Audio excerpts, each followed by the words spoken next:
Македонската емиграција може да се подели во два периода, иако е неделливо, бидејќи рековме тоа е органско историски поврзана целина на македонскиот народ. Тоа е првата е по имиденското востание до Втората светска војна, каде што македонците по распрачување на Македонија како етничка Македонија одат во Италија, одат во Англија, оттам одат со прекоокеански бродови во Америка, посебно Јужна Америка, но тоа е првиот дел, да речем, на живење на македонската емиграција, која патувала преку Атина, преку Софија и преку Белград. Вториот период, како што споменав, тоа е македонската емиграција по создавање и возобновување на македонската држава, на Република Македонија во федерална единица, во тогашна Југославија, така што се уште и ден денеска македонската емиграција работи на македонската кауза во однос не само на возобновена македонска држава, обновена значи македонска држава, туку македонската емиграција по ослободување и формирање на Република Македонија во вардарскиот дел на етничка Македонија, едноставно се бори за обединување на Македонија. Тоа се нејзините главни идеали во однос на македонскиот народ и создавањето на македонската држава.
Тогашната удба, македонците кои имале своји сваќања ги делеле на два вида непријатели. Едни ги нарекувале врховисти, пробугарски ориентирани, другите ги нарекувале ВМРО-вци и третата категорија информировци.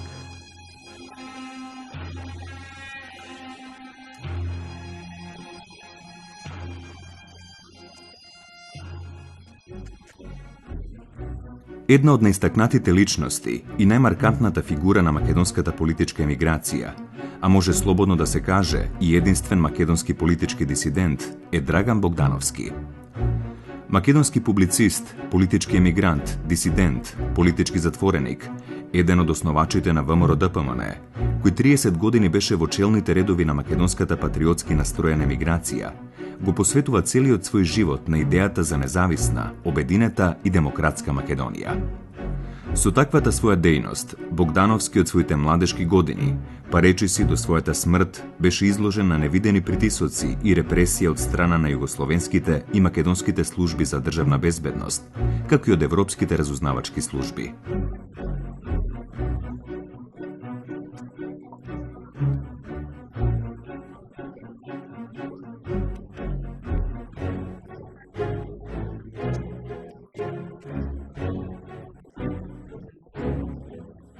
Драган Богдановски е роден на 18 септември 1929 година во селото Клечовце, Кумановско. Основно училиште завршил во Куманово, а средното земјоделско училиште почнал да го изучува во Битола, а го завршил во Скопје. По завршување на средното училиште, средно земјоделско училиште во Скопје, како талентиран ученик, тој од владата на Република Македонија доби стипендија, како награда доби стипендија и се запиша на земјоделски факултет во Белград, одсек ветерина.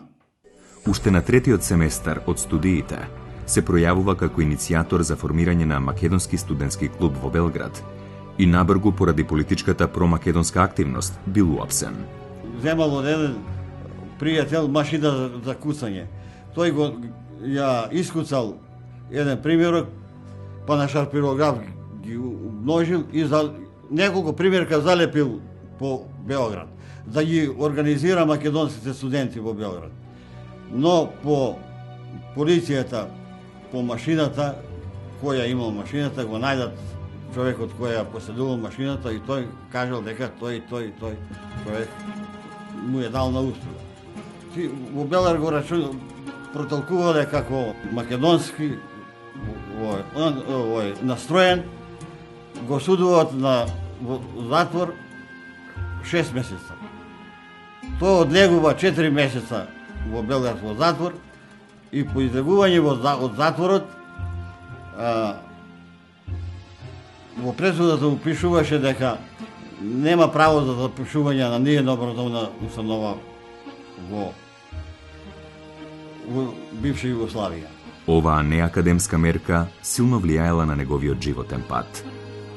Одлучувајќи се да избега од комунистичка Југославија, тој легално пребегал во Грција. Еден од првите луѓе кои жртвувајќи се и пребегајќи од тогашна Југославија и Република Македонија, Федерална Македонија, во грчкиот логор Лавријан, така тука се среќави со група на струмичани и така натака, пребегнува, оди за Бразил. Драган Богдановски при крајот на 1951 година, заедно со други македонски емигранти, заминале со брод за Дженова, Италија, а оттаму за Аргентина и Бразил. Од почетокот на 1951 година до 1957 година ние немаме никаква информација за него. Дали е жив, каде е, што работи и дали е... Дури мајка ми излегуваше на гробишта со црна облека, раздаваше за него по тие наши селски адети.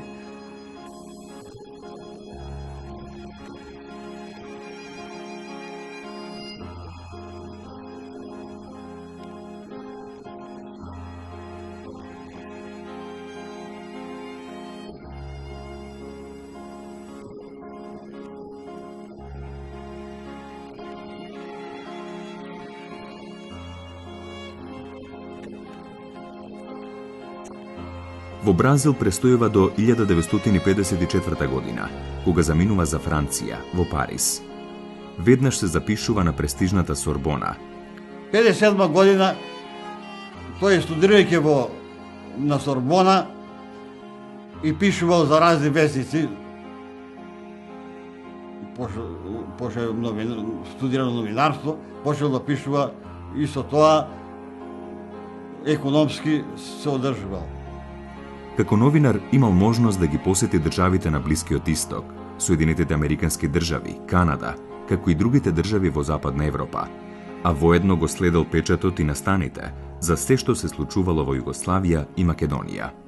Викам, добро брат, како ги научи тие 10-12 јазика ти странски да зборуваш? Вика, вака. Во Аргентина и Бразил научи испански и португалски. Таму се зборело така. Руски знаеше уште и англиски прилично овдека уште знаеше. Овие другите во Париз го научил францускиот затоа што беше студент на Сорбона. Тука за да студираш во Германија живееше и во овие други земји во сите, значи германски го знаеше, диалектички да го зборува. Така да тој беше многу умен, се што чуеше, брго учеше. Во Париз, под негово раководство, е формирана првата организирана група на македонски студенти со името Народен фронт. Групата действувала до 1957 година, а главна задача и била да ги врбува студентите и сите други што доаѓале на студирање и усовршување од комунистичка Југославија. Групата го издавала весникот Македонска искра. По интервенција на овие наши страни земји, Бугарија и Грција, французите му забрануваат да пишува, да го издава тој вестник. На 27. април 1957 година Драган Богдановски и македонскиот политички емигрант од Швајцарија Пецо Спасовски во Лозана одржале основачко собрание и формирале организација Македонски национален фронт.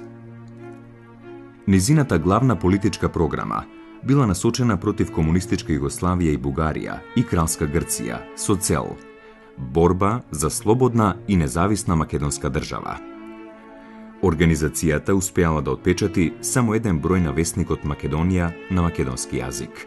Во Париз се сретнува со својата идна сопруга Брит, по потекло од Норвешка, од Осло, и со неја се земаа, склопуваат брак. Со неја има и два сина, Перн Арне и Иво. Низиниот татко бил главен архитект на Осло, имал своја печатница. Во неговата печатница Богдановски го печатал списанието Македонска лоза, што излегувало еднаш месечно на македонски јазик со вкупно 9 броја. Посветен на својата татковина, неговата сопруга ќе изјави: "Да, точно е, бев омажена за еден Драган, меѓутоа тој не беше оженет со мене, тој беше оженет со Македонија." Ја запоставував фамилијата. Влегува во политика да ја организира нашите иселеници во борба за создавање на така наречена слободна Македонија. Меѓутоа, Драган Богдановски е немирен дух и тој тоа го живее со македонските емиграции во Белгија, во Норвешка, во Германија. Списанието Македонска лоза станало орган на организацијата Македонски национален комитет, формирана од една мала група македонски емигранти од Гетеборг, Шведска, начело со Драган Богдановски и Миле Илиевски. Во 1960 година, организацијата Македонски национален комитет го преместува своето седиште во Осло со свој печатен орган, вестникот Слободна Македонија, уредуван од Драган Богдановски. Првата средба со Драгана е во Минхен. Се сретнавме со посредство на Благој Шамбески, кој живееше во Минхен. И така почнеме да контактираме, да разговараме за проблемите на Македонија, дека Македонија во оквирот на Југославија е подредена земја, дека таа е мачеха за македонците. После таа прва средба, прво видување со Драган Богдановски во Минхен, јас во него видов човек кој ми одговараше на мојата идеја исто, значи како човек кој сака да се спроведе и ленденскиот идеал за слободна, независна, обединета Македонија, за решавање проблемите на македонскиот народ во оквирот во една обединета Европа. Од 14 до 16 јули 1967 година во градот Кил, Западна Германија, се одржал основачкиот конгрес на новата македонска емигрантска организација, Националниот совет на Ослободителниот комитет на Македонија.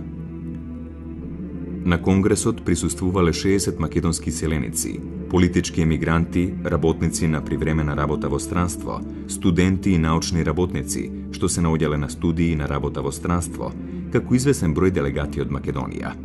На собранието Драган Богдановски им се обратил на присутните со темата Македонија, земја на несреќни, во која меѓу другото истакнал: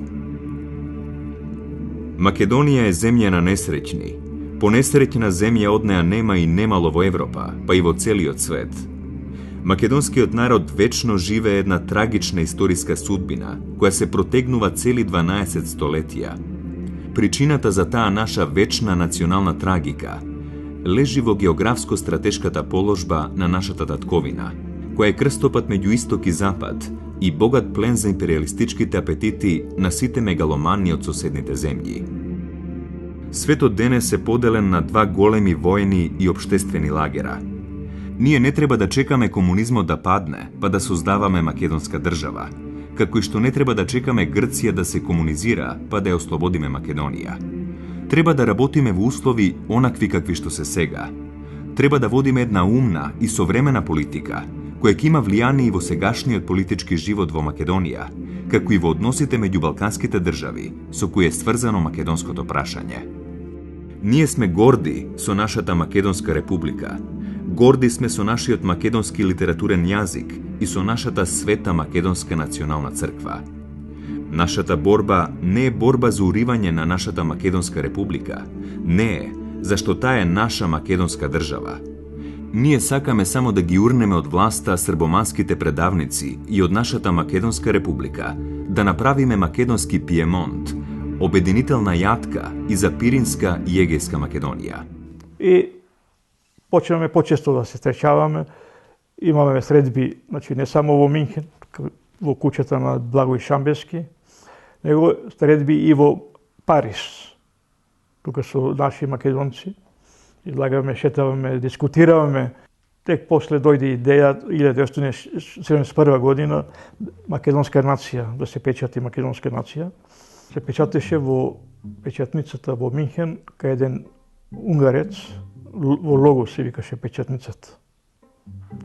Тоа материјалите Драган ги печатеше и ми праќаше мене и така повеќе броеви кои ги ширевме, ги дававме и така натаму. И постепено македонска нација стана борбено знаме на македонската емиграција.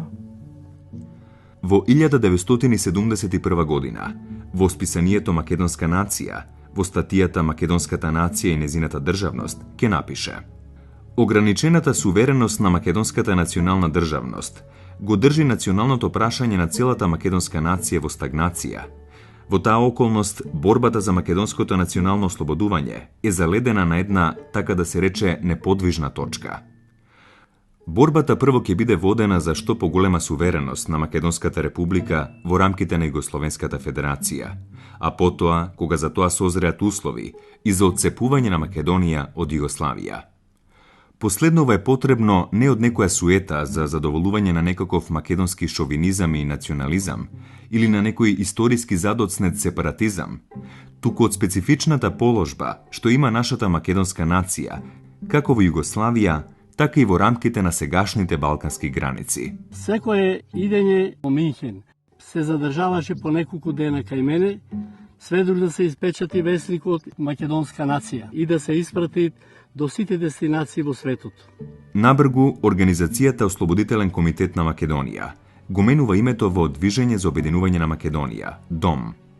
Веднаш потоа во Минхен бил формиран Централен комитет на ДОМ со организации во Австралија, Канада и во Америка во следниот состав: председател Драган Богдановски, Париз, Франција; подпредседател Благој Шамбевски, Минхен, Германија; политички секретар Панко Стамковски, Мелбурн, Австралија; организационен секретар инженер Јован Гарвански, Бремен, Германија; седиштето на Централниот комитет на ДОМ и на списанието Македонска нација било во Минхен, Западна Германија. Во 1971 година, на страниците на Македонска нација, во статијата "Потребно е да се бара меѓународна и европска одбрана на Македонската република", ќе напише: Југославија се наоѓа пред распаѓање. Болниот на Балканот ја испушта својата грешна душа, ја предава на ѓаволот за да ја однесе в пекол, каде што и е местото, зашто и самата беше пекол додека беше жива. Врз гробот на Југославија ќе плачат само српските хегемонисти и по некој јаничар на српскиот империализам во Македонија, на кој неславната покојничка му обезбедуваше раскош и разврат. Сега, пред самото распаѓање на Југославија, ние македонците треба да се прашаме што да правиме, кој пат треба да го фатиме. Нема никакво сомневање дека распаѓањето на Југославија ќе биде судбоносно за Македонската република. Од нас македонците ќе зависи дали тоа ќе биде во полза или на наша штета. За да биде во наша полза, ние треба навреме да ги преземеме сите мерки што се потребни за да спречиме при распаѓањето Србите да ја окупираат Македонската република и пак да ја прогласат за Јужна Србија. Оти постои таква опасност, му е јасно на секој македонец кој знае трезвено да мисли. Ние уште сега треба да бараме од Обединетите нации и од Европската заедница да испратат војни единици во Македонската република, како гаранција за спречување на една крвава граѓанска војна и за обезбедувањето на територијалниот интегритет и националната сувереност на Македонската република. На 3 ноември 1973 година, Организацијата ДОМ се преименувала во Движење за ослободување и обединување на Македонија, ДОМ. Јас предложив да се промени името, да се викам Ослободителен комитет на Македонија. Не одговара многу на нашите идеали што ги мислиме, него да биде како Движење за ослободување и обединување на Македонија. И тоа се прими и од тога почна, значи не се викаше ОКМ, Ослободителен комитет на Македонија, него Движење за ослободување и обединување на Македонија, ДОМ. На 13 април 1974 година во Минхен бил одржан Општиот конгрес на ДОМ, на кој Драган Богдановски бил избран за председател. Во една средба со Драгана, он ми предложи и ме праша, ме замоли дали можам јас да не печатиме во Минхен, пошто после Логос македонска нација се печатеше кај украинците. И тоа беше поврзано со издатоци.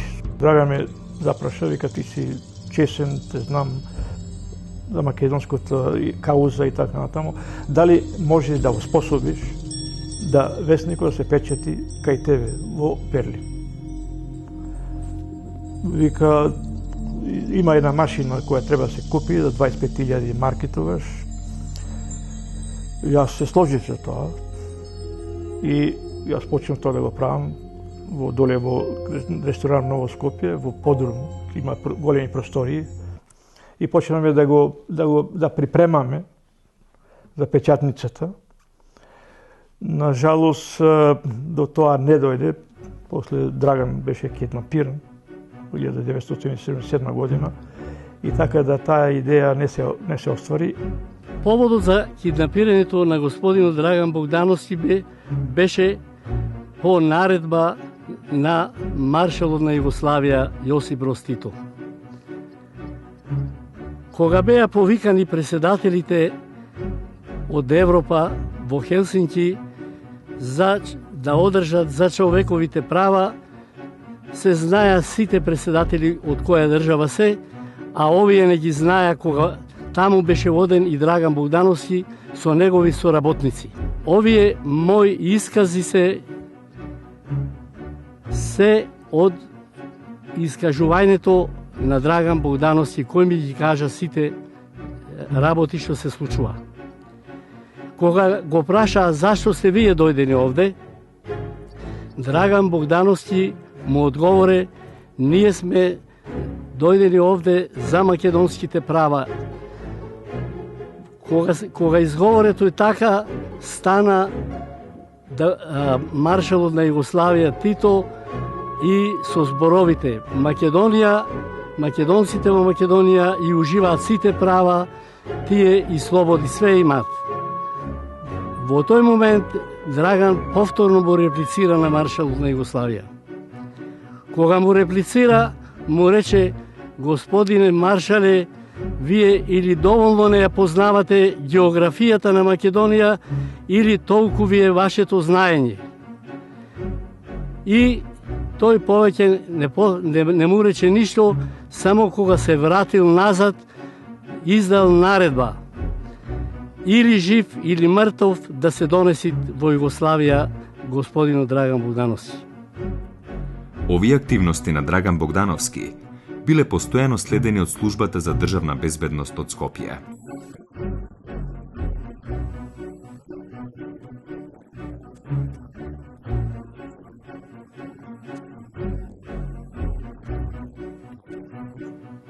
Службата за безбедност УДБА почна да работи на то и едно време, кога се најавил Драган дека ќе дојде кај пријателот во Париз, за неколку дена ќе дојдам, пријателот одма му јаве на удба, бидејќи беше подкупен, и тие одма пристигна со се инспектори, со се доктор, со се медицинска сестра, и така го чекаа да стигне Драган Богдановски. Кога пристигна Драган Богдановски, пријателот излезе да го пречекат и му рече: дојдо едни нашинци од Македонија, дојди ако сакаш да се видите. Кога влезе Драган во подрумската просторија, кај што му беше ресторанот, уште кога ја видел седнати тие дојдените, одма нозете му се враќале назад и приметил дека не се убави луѓе.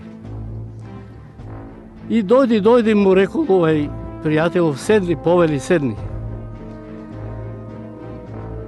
Кога седнал на столица, одма одназад му бил зададен еден удар по главата и Драган падна. Кога падна, повторно му ставиле крпа на устата и му ставиле дрога, и како дрогиран го ставија во багажникот на дипломатската кола, која со дипломатската кола го донесо до Југославија во тоа време.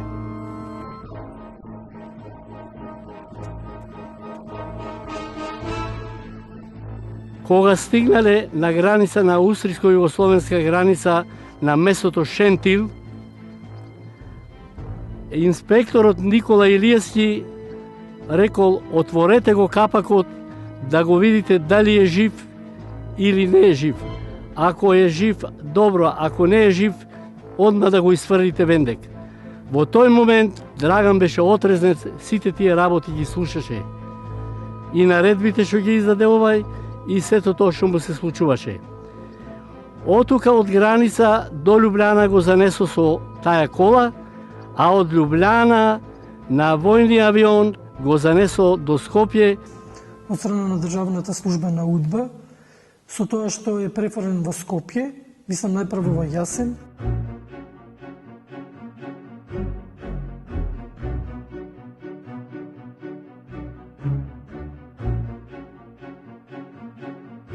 Околу 2 години тајно бил чуван во забранетиот ловен резерват Јасен, кај Солунска глава, во близина на планинскиот дел на Караджица. Постојано бил испрашуван од инспекторите на службата за државна безбедност, за да ги открие своите политичко-емигрантски соработници низ Европа, нивната мрежа и дејност на организацијата во Европа и во светот. На една посета на Фрањо Херлевик, на тогашен министер на внатрешни работи на СФРЈ, кој бил дојден на ловење во Јасен, побарал средба со него, и на средбата во 4 очи биле. Немал ни еден инспектор друг, и овој Фрањо му вика: Драгане, пуно време си тука, вика, твоите мислат, а и тебе са ти предложиле да излезеш на телевизија и да кажеш дека ова што си го работел е заблуда. Сега, кога си дојден тука, си видел дека не е тоа што си мислел, дека тука се сменило на добро, све тој. И излезе на телевизија тоа да го кажеш, и ние нема да има судење, ќе те ослободиме. Но тој не се сложи со тоа. Кога разбраваме дека Драган е киднапиран, јас се поврзав со Миле Илиевски, кој живееше во Гетеборг, и отидов кај него, останав неколку дена, и му предложив дали можеме да ја вклучиме Amnesty International да се заинтересира за киднапирањето и затварањето на Драган Богдановски. За таа потреба ние сакаваме да ја вклучиме и жена му, Брита, на Драган Богдановски, да она исто се вклучи во нашата работа. Меѓутоа, она ни напише едно писмо дека Драган Богдановски само децата ги има направено, 2 сина, и ни еден път не платил ни 100 марки за издржавање на децата. И вика, он е влюбен во Македонија. Македонија му е жена, Македонија му е мајка, Македонија му е сестра. И она откажа соработка. Во декември 1978 година Богдановски бил префрлен во истражниот затвор Шуто Оризари во Скопје, каде 18 месеци останал во притвор изолација. Па во Шутка испитуване негде околу 18 месеци и декември 1978 година почнува судењето пред окружниот суд во Скопје, каде што председател на кривичниот совет е Миладин Стојановски, кој понатаму, колку што јас се сеќам, станува и директор на затворот на Идризово, а додека обвинител е Јово Трпеновски. Сметам дека при таквото судење е осуден и обвинуван со квалификација тогашниот кривичен закон на Југославија како државен непријател против југословенската држава и социјализмот, односно комунизмот. Македонската јавност за прв пат ќе биде запознаена за случајот Драган Богдановски преку објавениот судски процес против Богдановски во весникот Нова Македонија на 17 февруари 1979 година. Немам слушато за него ништо. Немав информација, ни ја, ни мојата фамилија цела, немав информација, се до прочитување во Нова Македонија за неговото суѓење и разговорби од Нова Македонија. При тоа во рубриката Судска хроника, вест од окружниот суд Скопје со наслов за непријателска дејност 13 години затвор, била објавена веста. На 5-дневно судење во окружниот суд во Скопје вчера издадено соопштение според кое Советот од Петмина под председателство на судијата Миладин Стојанов му изрече пресуда на обвинетиот 50 годишен Драган Богдановски од село Клечовце, Комановско, емигрант во повеќе западноевропски земји од 1951 година, поради извршено кривично дело, здружување заради непријателска дејност од 1956 до 1979 година, кога илегално дошол во земјата. За делата изнесени во обвинението што го застапуваше окружниот јавен обвинител Јован Трпеновски, а кои на главниот претрес, одржан од 12 до 16 февруари, во целост беа докажани, судот му изрече казна затвор во трајање од 13 години. После пресудата беше пренесен во Идризово. Пренесен во Идризово во зградата што се викаше Чавкарник. Ови се искази све од господинот Драган Богдановски. Иако е осуден и издржува казна во Идризово, сепак и меѓународните организации се заинтересирани за животот на Драган Богдановски во затворот во Идризово. Тоа е една интернационална организација, International, која ги прати судењата во комунистичките земји, така што беше и пратено судењето на Драган Богдановски и каков статус има и како живее во Идризово, што е многу интересен податок. Инаку за судењето и осудувањето на Драган Богдановски единствени кои издаваат вест, колку што мене ми е познато, тоа е, мислам, Политика во Србија и французите во Париз. Веднаш по пресудата, меѓународната група за амнестија од БАКС во Соединетите Американски држави упатила писма до председателот на Врховниот суд на Социјалистичка република Македонија со препорака веднаш да се ослободи од затвор Драган Богдановски. Исто така, Организацијата Народно-слободителниот фронт на Македонија од Гетеборг, реагирајќи на апсењето на Драган Богдановски, укажала дека Драган Богдановски не бил непријател на македонскиот народ, недвосмислено ја изразувал револуционерната цел – ослободување и обединување на Македонија, како најсветол идеал на македонскиот народ во поделената татковина Македонија. Желбата да го видам Драгана на некој начин и да покушам дали можам да му помогнам беше голема. Прашав на службени лица, одговорни за Драган Богдановски, дали можам да го посетам Драган Богдановски во затворот Идризово. И тие ми овозможија да се видам со Драган Богдановски. Тоа беше прва средба, значи имал право само брат му да го посетува. Ја прв вака од надвор што го посети Драган Богдановски во затворот. При нашата средба во Идризово, јас дури едва го препознав. Не беше оној брат Драган кој го видел во Михен пред 8 години. Тој беше изменет, побледен, па прилично остарен, тромав. На моето прашање како е, што е тука, добро е, брат. Не сакаше да каже дека е. Бев единствен затвореник кој цело време беше под специјален режим на самици и изолација. Првата година во затворот единствените луѓе што ги гледав беа чуварите кои ми носеа храна, што не е дозволено со ниеден закон. И подоцна, никогаш не бев во келија со други затвореници. По задолжителната работа ме водеа во келија на изолација, се до следниот ден во затвор. На моето прашање, каде ти беше потешко? Тука ли во Идризово или во Јасен?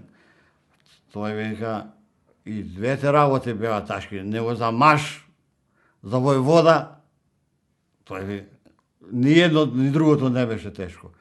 Во Јасен имал секојдневни испитувања, за да ги барале да ги каже со работниците. Во затворот Идризово, на Драган Богдановски му било возможено да работи како библиотекар во библиотеката, при што се занимавал со обработка на теми од историјата на македонскиот народ. Според една белешка од Службата за државна безбедност од 11 февруари 1981 година, Богдановски во затворот исцело се ангажирал во опишувањето на историјата на македонскиот народ во 3 тома. На ваков начин, како што пишува изворот, тој сакал да ја докаже својата оддаденост на македонскиот народ и дека единствено го интересирало македонското прашање. Во исто време дури беше таму, му дојдоа од Норвешка и неговите синови. Не му дадо шанса да го видат татко му и поново се вратија синовите назад. Председателството на Социјалистичка република Македонија на 18 ноември 1987 година донел одлука за помилување на Богдановски, а е пуштен на слобода на 8 декември истата година. Нема можности каде да го сместат. Наводно немале стан за Драган Богдановски. Тога тие ми спомнаа, вика, ти би дали пари, вика, би помогнали за, викам, ја би помогнал. Викам, колку пари би треба, колку би требало, тие ми спомнаа на сума од 20.000 марки, кои јас ги пратив по брат ми и ги добија тие пари. Му дават стан во Капиште, на 14 пат во една кула, и тој ни се јавува телефонски. Вика, јас сум слободен, ни каже улицата, како се, улица Васил Ѓоргов, кула тај и тај, стан, тој на 14 спрат. И ние се организираме тука, идеме, го видиме с цела фамилија, го посетиме во станот. На прашање чиј е стан, кој ти го дали, тој вика, станот го купиле, дале паре неговите соработници Јаковлевски. И сместен во тој стан, после разбрав дека таа зграда го припадала на полицијата и како Драган после ми кажуваше, тие постојано го пратиле. Дури некоја жена му пуштиле тамо да кобајаги да се запознае со љубовница, ама која била соработничка на службите. И кога излезе од затвор, не беше оној Драган, брат Драган кој беше сиров, јак, веќе се разболува,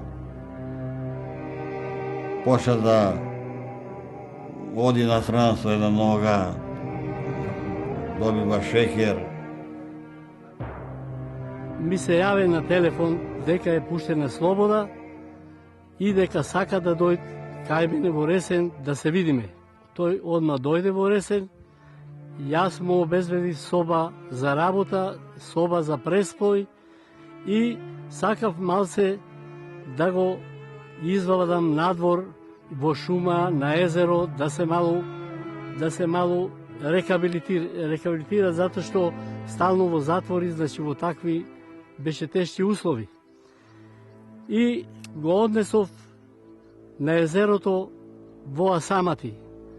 Кога го однесов во Асамати, кога се раслече за да се капи, кога видов што ќе видам, видов деформисана личност од еден убав маж лепотан, удбашите го деморалисаре, го искривиле сосе. И во рамена беше искривен, и нозе, и дури кривеше во одење. И така почнав да го шетам кај мои роднини пријатели, до село, до планина, и така повеќе време стоеше. Али секој ден мораше да се пријавуваат во полиција, затоа што требаше да го знаат кај кого е. Викам, ја дојдов и да ве прашам, зошто го киднапиравте Драган Богдановски? Значи, од една страна тврдите дека вие сте република на македонскиот народ, киднапирате еден човек кој целиот живот го посвети за Македонија, кој никого нито убил некого, нито дал наредба да се убие или нито фрлил бомба на некому. Викам, го киднапирате, викам, кој се бори за Македонија, за обединувана Македонија. И тогаш едниот од службениците ми рече, јас се ежем кога зборувам, вика, ова, вика, беше грешка на нашата служба. Киднапирањето на Драган Богдановски беше грешка на нашата служба. Тој ми кажуваше дека работел во собранието на уредување на еден вестник на англиски јазик неколку месеци. И кажуваше дека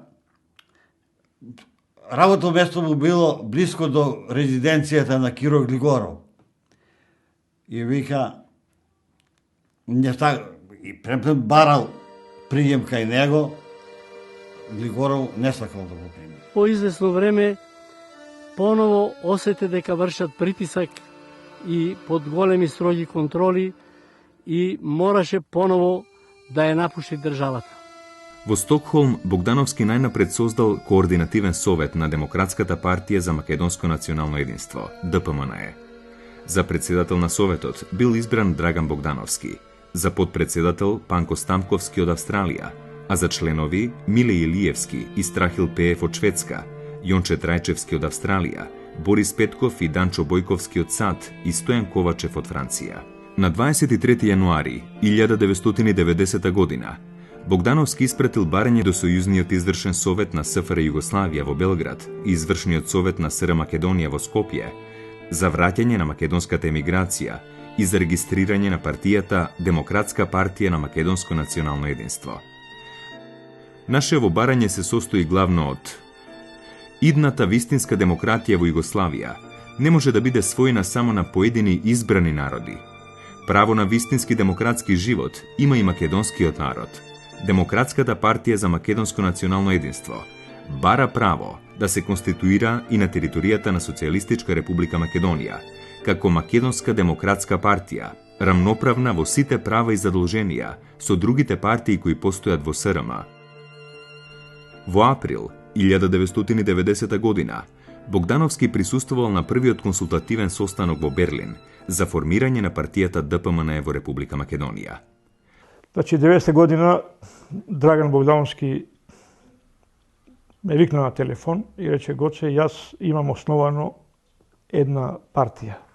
ДПМНЕ, Демократска партија за македонско национално единство.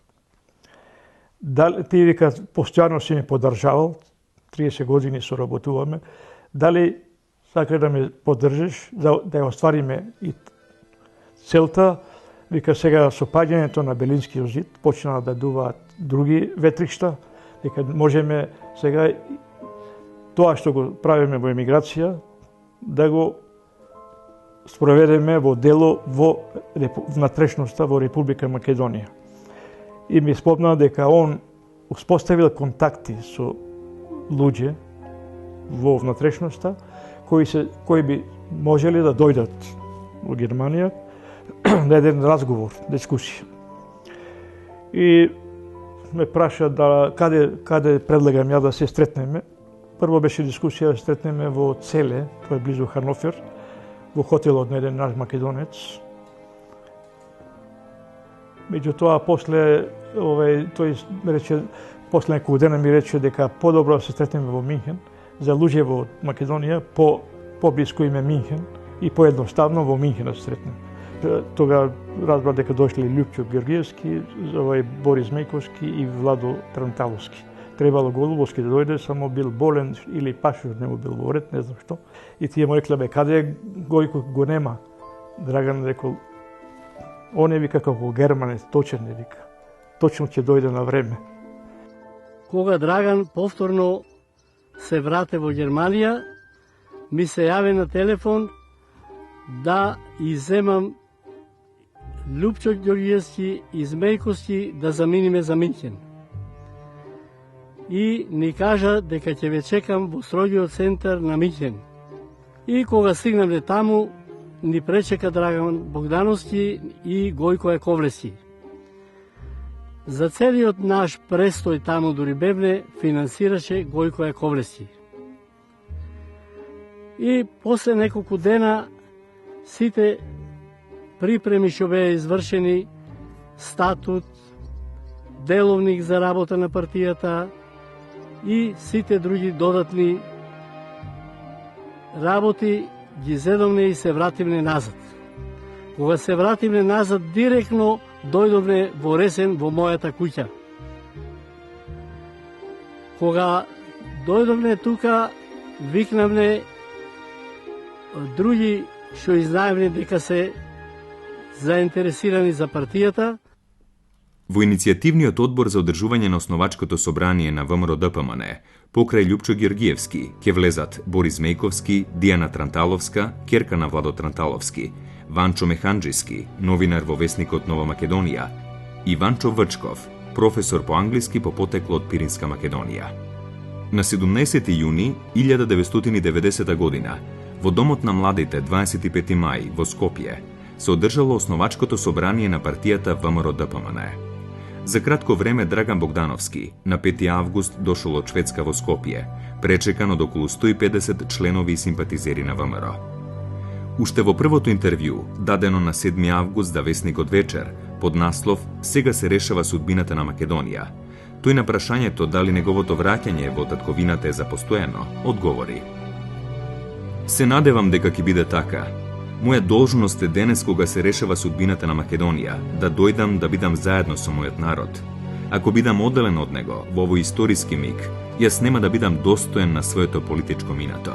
На првиот конгрес на ВМРО-ДПМН, одржан на 6 и 7 април 1991 година во Прилеп, Драган Богдановски, како почесен претседател на ВМРО-ДПМН, го поздравил конгресот, обраќајќи им се на присутните 238 делегати и гости со зборовите: "Сигурен сум во понатамошниот успех на партијата ВМРО-ДПМН, што победи во повеќепартискиот систем.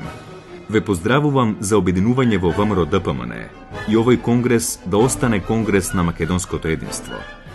Во вас гледам македонски комити и војводи. Апелирам да се сплотиме околу ВМРО-ДПМН и конгресот да биде конгрес на единство на Македонија. Ве поздравувам и ви пожелувам успешна работа."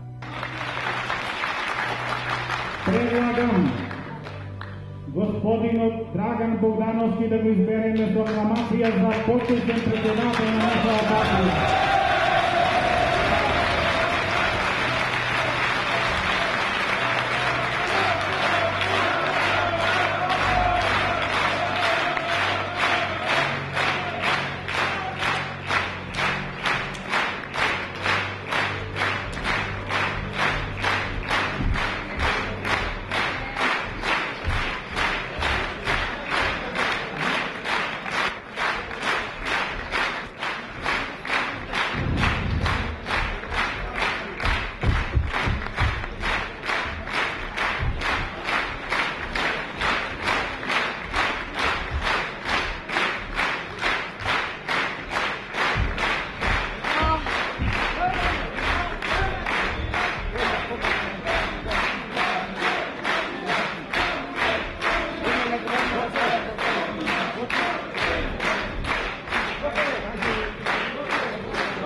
Го замолувам господинот Драган Богдановски барем со неколку зборови да се обрати до учесниците на конгресот.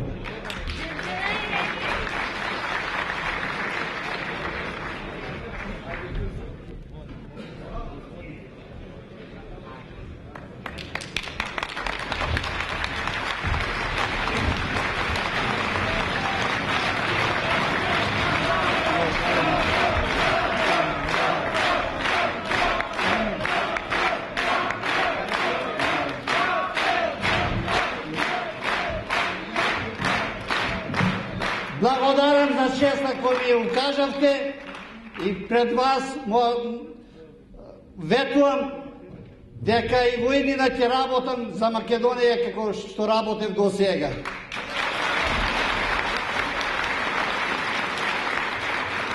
Мојата желба е да вториот конгрес на ВМРО ДПМН го одржиме во Солун. Бидете живи здрави. Благодариме на господин Драган Богдановски.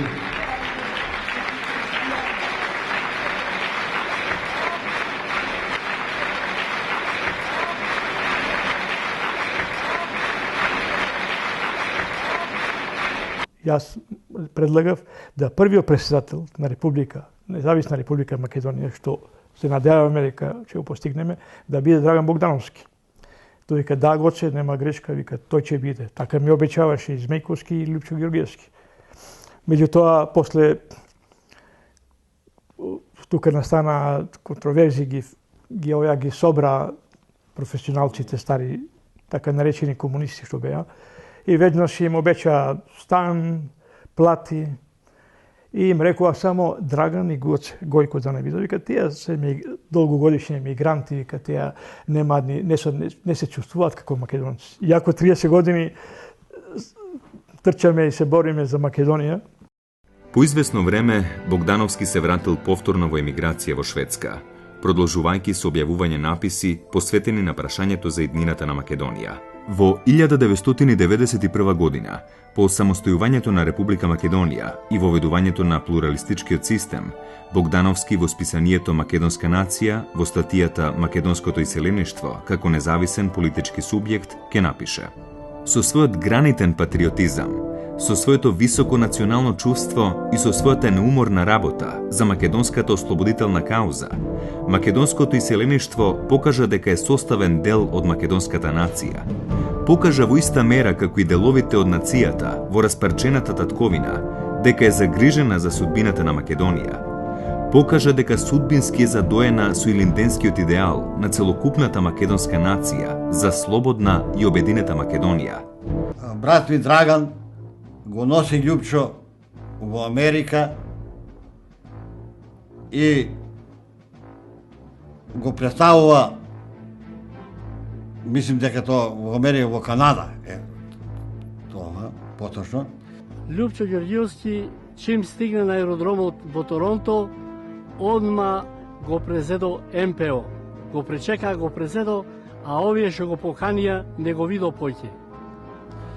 Но тој тука се разочарува, утре до ден, брат ми Драган бил многу разочаран, ми кажуваше. Утре до ден добива информација од истите луѓе дека Лјупчо, место да оди во хотел, вечер на спиење, тој после 12, после полноќ, оди на состанок при бугарската организација. Врши состанок, одржува состанок, средба, ствари и со бугарските имигранти. Во црквената сала во Винзор држеше трибина Драган Богдановски. Меѓувремено пристигна и Лјупчо, како што беа во луѓето, и во тој му собрани. Во тој момент му се доближал преседателот на црквениот одбор и му рекол: кој е онај што држи говор? Му рекол на Лјупчо Георгиевски: кој е онај што држи говор? А тој му рекол: јас не знам, не го познам. Утре до ден, кога разбираат овие, кога разбрале неговите пријатели на брат ми, вика, кога дојдоа, ме чудо не видеа што сум направил и како сум. Тој веднаш, пошто и Лјупчо бил тука, уше таму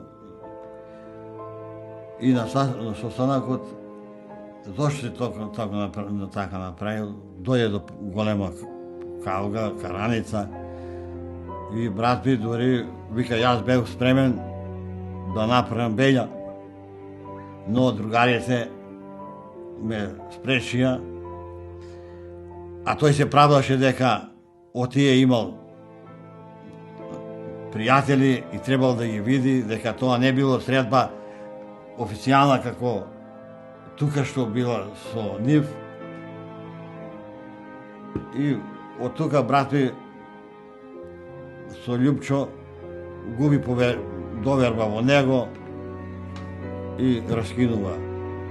Од тогаш односите се влошија меѓу Љупчо и Драган Богдановски. Гледајќи ги внатрешните пресметки и делби во ВМРО ДПМН, Богдановски на 5 мај 1993 година ја формира партијата Македонски национален фронт со седиште во Прилеп. Партијата немала големо политичко влијание и набрзо згаснува. Поред тоа, што е најголемата заслуга на Драган Богдановски, кој го положи целиот живот за партијата ВМРО и за Македонија, тој доживеа да немат место и поради тоа мораше повторно да се врати во Шведска.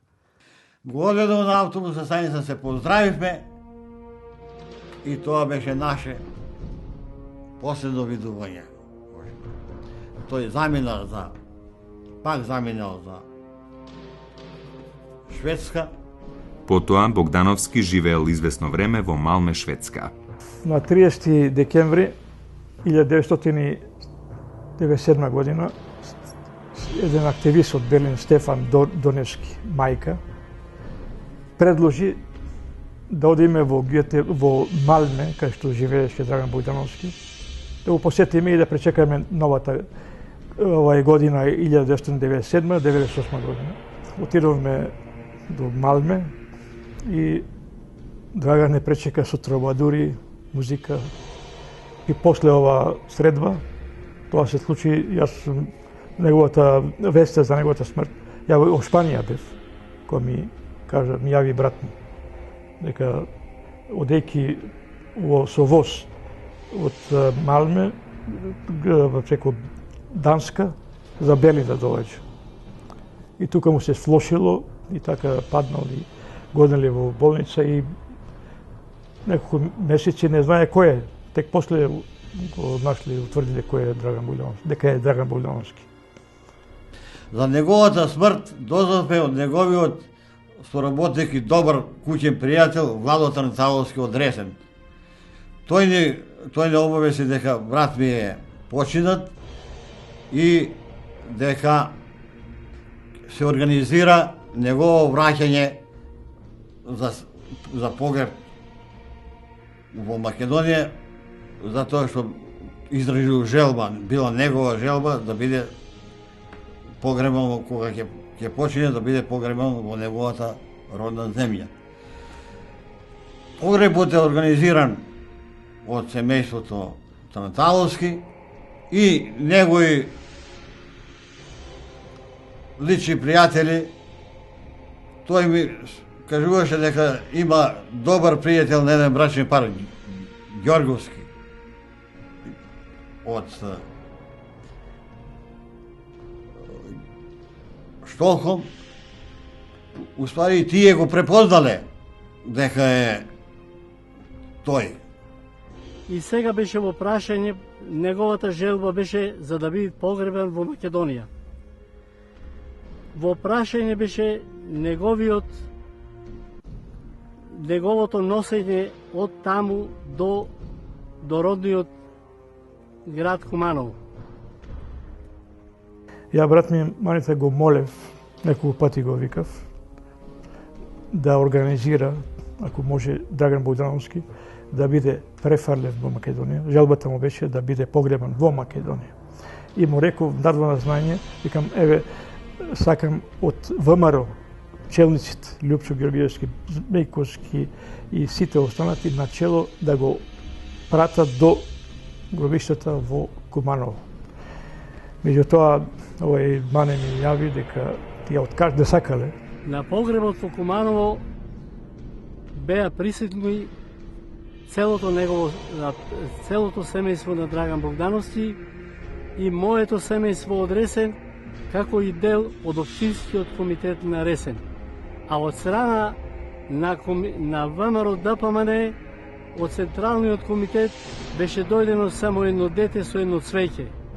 Ништо друго повеќе не дојдоа, нити една свеќа да запалят од извршниот комитет на ВМРО ДПМН. Во станот во кој живеел било пронајдено само едно писмо за партијата ВМРО ДПМН, кое сакал да го објави во весникот Нова Македонија. Тоа било негово последно писмо со неговите последни проштални зборови. Досегашната историја на ВМРО ДПМН јасно покажува дека таа со многобројноста на своето членство, со своето семејство во демократскиот систем на македонскиот парламентаризам, е најголемата и најзначителна македонска партија. Ниедна друга партија не ги изразува стремежите и надежите на македонскиот народ за една посреќна утрешнина како што тоа го изразува ВМРО ДПМН. Во ВМРО ДПМН се организирани најпатриотските политички сили на нашата македонска нација. Затоа е чест и гордост да се биде член или симпатизер на ВМРО ДПМН. Преку ВМРО ДПМН блескаат во нова историска содржина идеалите на славниот Илинден 1903. Идејно и со своето полувековно политичко минато припаѓам на ВМРО ДПМН. Како ВМРО-вец сакам да умрам и да бидам испратен во гробот од мои ВМРО-овци.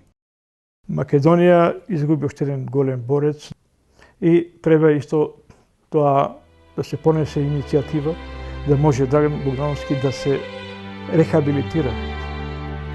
Сонот на Драган Богдановски, на најголемиот македонски политички емигрант и дисидент, идеологот, основачот и таткото на партијата ВМРО ДПМН и визионерот на современата македонска државност се оствари. Македонската држава, за која со децении во емиграција се бореше и страдаше, ја виде самостојна и независна.